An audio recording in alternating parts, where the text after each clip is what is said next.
Mulai melentur nasionalisme, mencintai kepada bangsa dan republik ini. Lupa siapa pendiri-pendiri bangsa ini. Dari tokoh-tokoh siapa? Tokoh-tokoh ulama, tokoh-tokoh agama yang ikut andil besar dalam memerdekakan bangsa ini. Perlu diingat, Indonesia merdeka bukan hadiah, tapi Indonesia merdeka berdarah.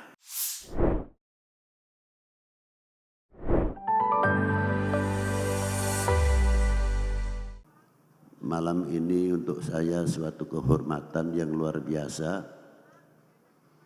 karena bisa menghadiri haulnya atau peringatan hari wafatnya Mbah Kiai Ahmad Nahrawi yang beliau wafat pada tahun 1342 Hijriah, yang dilahirkan pada tahun 1259 Hijriah atau 60 Hijriah. Ma'asyiral muslimina rahimakumullah, kita ini mempunyai kebanggaan yang luar biasa. Apa di antaranya? Bila mana kita melihat sejarah, tarikh atau riwayat hidup ulama-ulama Indonesia itu ternyata tidak masyhur pada zaman-zaman sekarang saja. Ternyata dari abad 19 bangsa Indonesia sudah mampu mewarnai keintelektualannya, ilmuannya, dan beliau seorang tokoh guru tarekat yang tinggal atau duduk di Masjidil Haram abad 9 Hijriah. Siapa di antara beliau? Abdullah bin Mas'ud Al-Jawi, disusul oleh tokoh-tokoh yang lain, Mursyid Thariqah Qadiriyah Naqsyabandi, Syekh Ahmad Khotib Sambas, Syekh Ubaidah Gedangan Surabaya, Syekh Abdurrahman Surabaya, Syekh Abdus Somad dari Mataram, dan Syekh Zainal Abidin dari Puduh, dan Syekh Bagir dari Jogja, dan Sayyidi Syekh Muhammad Ilyas Sukaraja, Syekh Ahmad Abdul Hadi Giri Kusumo, dan beberapa tokoh-tokoh ulama para pendahulu telah mampu menjawab tantangan umat dan tantangan bangsa pada waktu itu. Yang tinggal di Masjidil Haram menunjukkan bahwa bangsa kita ini bangsa yang maju, bukan bangsa yang mundur. Di antaranya Syekh Ahmad Nahrawi itu sendiri, kitab-kitab yang mau dicetak oleh para muallif apabila tidak ada tanda tangan oleh Syekh Ahmad Nahrawi tidak bisa dicetak, karena penashih yang kuat adalah Syekh Ahmad An-Nahrawi. Ya maaf kalau kita tanya panjenengan, kita ini wong Jawa, bangga tidak mempunyai ulama-ulama dari dulu sudah mewarnai di Masjidil Haram. Sekali lagi bangga tidak? Justru kebanggaan itu semakin hilang. karena tidak merasa memiliki. Mengapa hal yang demikian? Karena banyak manakib-manakib, sejarah-sejarah, khususnya bangsa ini sudah mulai hilang. Kalau kita kasar ngomong, sudah banyak yang disunati. Mungkin terlalu kasar. Sehingga regenerasi kita tidak tahu bagaimana Indonesia ini, keluasan Indonesia ini sampai dari mana, dari Sabang sampai Merauke, kita tahunya hanya Sabang sampai Merauke. Itu yang kita ketahui. Dan ketika kita kita sering bersama-sama mengalunkan dengan kebanggaan dan kebesaran, di antaranya menyanyikan lagu Indonesia Raya. Sejauh mana pengertian lagu Indonesia Raya dalam kita memahami? Apakah kita hanya mentaati karena peraturan, lalu kita menyanyikan lagu Indonesia Raya? Di mana letak rahasianya lagu Indonesia Raya? Adalah di dalam ikrar. Karena di awal bait yang ada di dalam lagu Indonesia Raya adalah pengakuan. Kalau pengakuan adalah syukur. Nah, tandanya syukur itu apa? Terima kasih kita itu apa? Di antaranya kita mengalunkan lagu Indonesia tanah airku, tanah tumpah. Tadi ada lagu itu enggak? Tadi diadakan enggak tadi? Pembacaan teks Pancasila dibaca enggak? Ayo kita mulai. Kita bersama berdiri.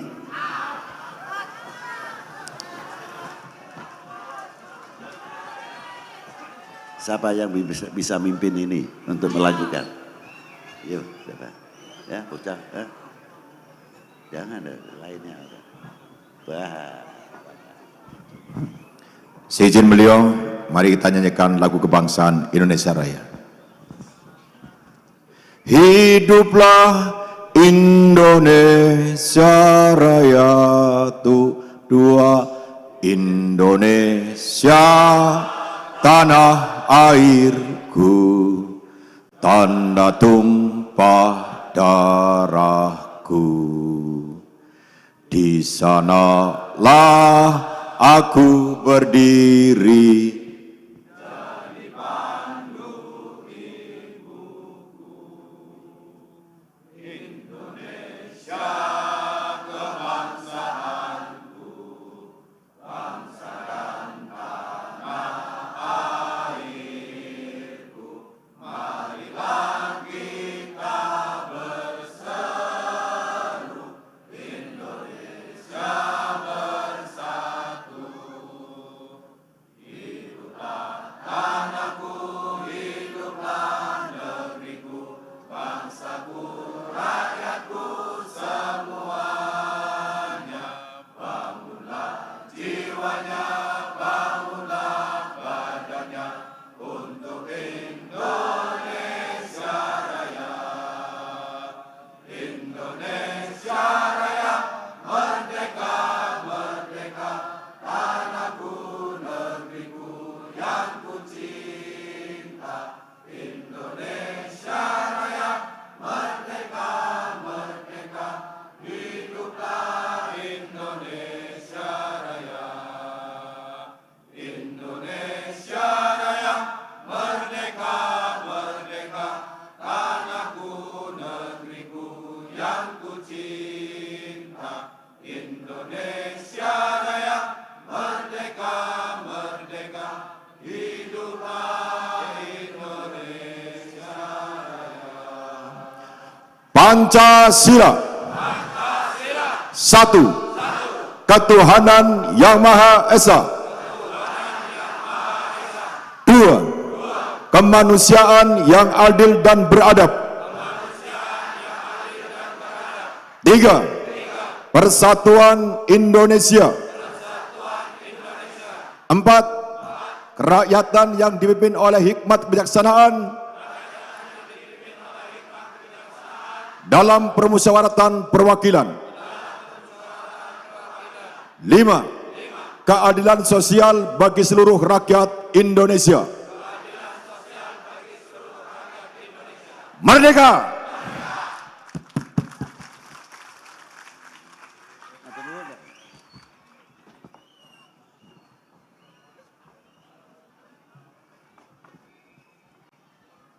Ternyata masih semangat juga, luar biasa. Nggak ngiro saya. Wah, begitu hebatnya. Nah, tadi kita baru bersama-sama mengalunkan lagu Indonesia Raya. Ikrar pengakuan Indonesia tanah airku sejauh mana? Apakah dalam lagu? Apakah dalam peraturan karena seremonial? Ataukah Indonesia tanah airku sepanjang masa Indonesia? Jawab. Sepanjang masa Indonesia. Itulah. Kita sudah ditanamkan oleh para sesepuh pendahulu. Nah, kalau kita sudah bisa bawa keindonesianan ini kemana saja, bukan sekadar lagu atau menyanyikan, tapi tunjukkan jati diri. Saya atau kami bangga menjadi bangsa Indonesia. Kami bangga menjadi putra-putri Indonesia. Karena kita tidak terlepas, setiap waktu kita akan mengalunkan Indonesia tanah airku. Bukan basa-basi lagi. Kalau ini sudah tertanam. Merasa handar beni, merasa memiliki. Itu hebatnya. Maaf kalau kita dengan filosofi kita mengatakan tadi. Apa diantaranya? Sehelai rumput yang kering, sebutir pasir Indonesia, kehormatan taruhannya. Setuju? Setuju? Berarti kita sepakat NKRI harga? No, gitu kan mestinya. Ngoten Bu nggih. Nah, inilah. Nah, untuk mengibarkan sangsaka merah putih, dikira tidak tokoh-tokoh agama turut campur. Beliau ikut andil besar, mendorong keyakinan yang luar biasa. Karena apa? Ada satu ayat, Allah Ta'ala menciptakan suku bangsa untuk lita'arofu, untuk saling mengenal. Dari mana untuk saling mengenal? Untuk saling menghargai dan menghormati. Bukan fisik atau bukan fis. Oh, bebelut hidungnya mancung itu turunan Arab mestinya. Oh, ini sipit turunan Cina, bukan itu.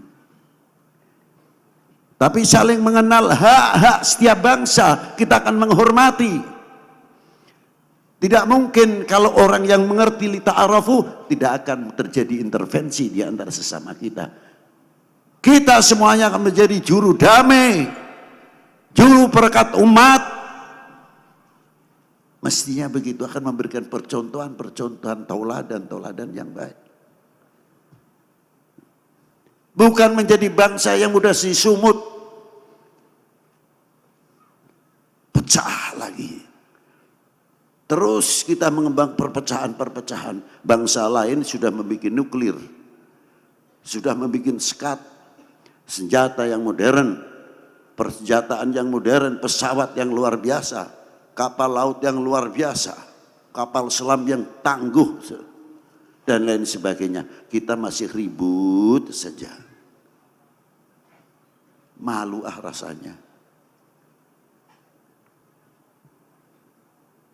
Mulai melentur nasionalisme, mencintai kepada bangsa dan republik ini. Lupa siapa pendiri-pendiri bangsa ini. Dari tokoh-tokoh siapa?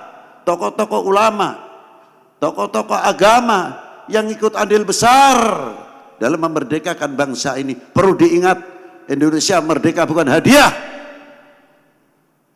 tapi Indonesia merdeka berdarah. Untuk menegakkan merah putih kembali tidak semudah. Dan hebatnya Indonesia, fanatiknya luar biasa. Ada satu negara, saya tidak mau nyebut nanti tersinggung, dijajah oleh Inggris hanya berapa 100 tahun mungkin lebih, tapi bahasanya sendiri hampir lupa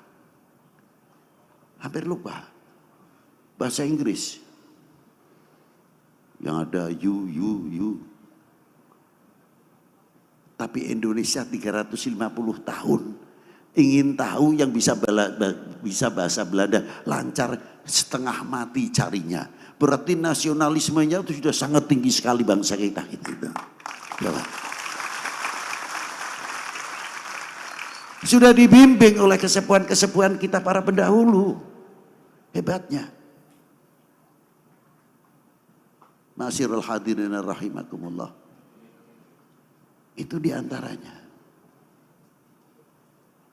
Maka kita sampai, maaf sering saya singgung, kita itu kaya. Indonesia itu kayak anak perawan yang cantik, yang seksi. Banyak yang lamar.